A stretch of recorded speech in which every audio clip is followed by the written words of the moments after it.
Olá, sétimo ano. Este é o vídeo do resumo de geografia, parte 2. Hoje, dia 20 de agosto de 2020, são 9h50 da manhã para mim, tá bom? Dia bem chuvoso, o tempo tá bem chuvoso, mas tá muito bom.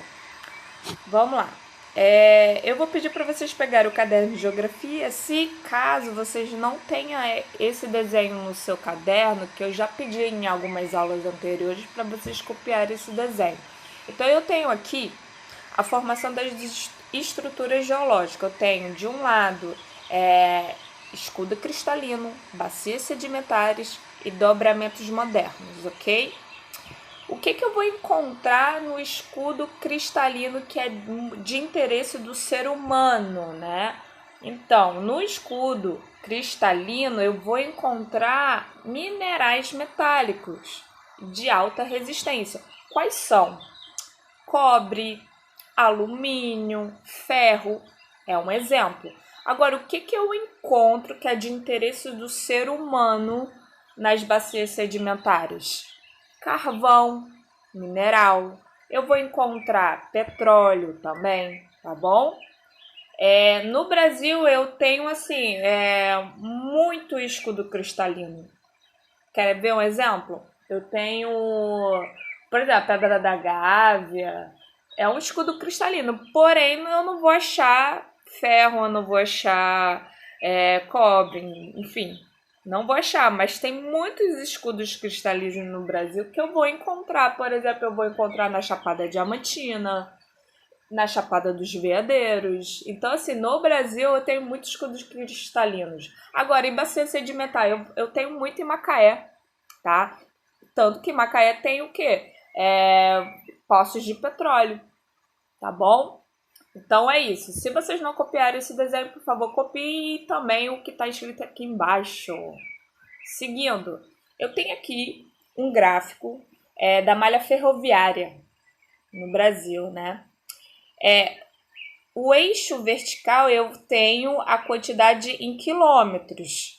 O eixo horizontal eu tenho os anos. Então a pergunta que não quer calar: em qual década a malha ferroviária brasileira apresentou sua maior extensão? Década de 1960, tá? Outra pergunta: por qual motivo houve um declínio da malha ferroviária brasileira após esse período, após 1960? O que houve no Brasil para a malha ferroviária ficar em segundo plano, né? Foi por conta da construção de estradas e as indústrias automobilísticas que foram priorizadas, sucateando aí a malha ferroviária. That's ok? Então, seguindo, eu tenho aqui o mapa do Brasil, onde o título do mapa é Movimentos da População dentro do nosso território brasileiro. Então, vocês estão vendo aí, perceba que tem um monte de seta para lá e para cá, não é? Então, entenda que o seguinte, que lá em 1940, 1930, né, houve maior seca na região nordeste aí. Tá vendo que tem três figuras de pessoas? Então, isso quer dizer que as pessoas migraram, né? Ainda tem o fator industrialização que ocorreu aí na região sudeste. Então, as pessoas migraram. Por quê? Porque por conta da seca, porque houve uma industrialização na região sudeste e possibilitou a sua saída, né? Aí tem aquele fenômeno que eu falei do êxodo rural, tá bom? Agora a pergunta, sobre o fenômeno migratório. Quais os fatores para o deslocamento de pessoas pelo território? Então, os fatores podem ser econômicos, ambientais, políticos, sociais. Pode ser também um fator religioso e também psicológico, tá bom? Vamos seguindo. Aqui eu tenho uma imagem que eu tenho da hierarquia urbana. Aí, a partir dessa imagem, galera, eu vou explicar o que é hierarquia urbana, em que período se formou e como se consolidou aí no Brasil, tá? Eu tenho um esquema clássico tradicional, né? E eu tenho um esquema clássico atual. Eu vou logo dizendo que o esquema clássico atual, Ele só é possível por conta dos transportes, da evolução do transporte, tá bom? Então vamos lá, o que é a hierarquia urbana? São as relações que as cidades estabelecem entre si, tá? As cidades são, como pode dizer, são classificadas de acordo com o número de estabelecimento. Quais? Escola, hospitais, agências, enfim, bancos, tá?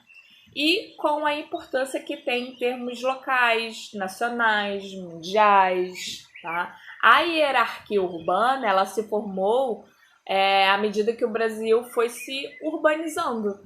Desde o momento em que esse processo teve início, lá na década de 1930, foi crescendo aí o fluxo de pessoas, de mercadorias, tá? Que interliga as cidades brasileiras, tá? Como eu disse, se consolidou pela circulação rodoviária, tá? Pela transformação do transporte, ok? Tá claro? Se não tiver claro, vocês me mandam uma mensagem particular que eu respondo com o maior carinho, tá? Frase do dia: não reclame do que te falta, agradeça pelo que você já tem, tá bom? A gente nunca tá satisfeito com o que a gente tem, a gente sempre quer mais, mas assim, tá na hora da gente agradecer pelo que nós conquistamos, tá bom? Ó, boa prova, faça devagar, sem pressa, calmaria. Se não entendeu a questão, lê de novo. Não entendeu? Lê novamente, tá? Beijão, boa prova para vocês. Saudade.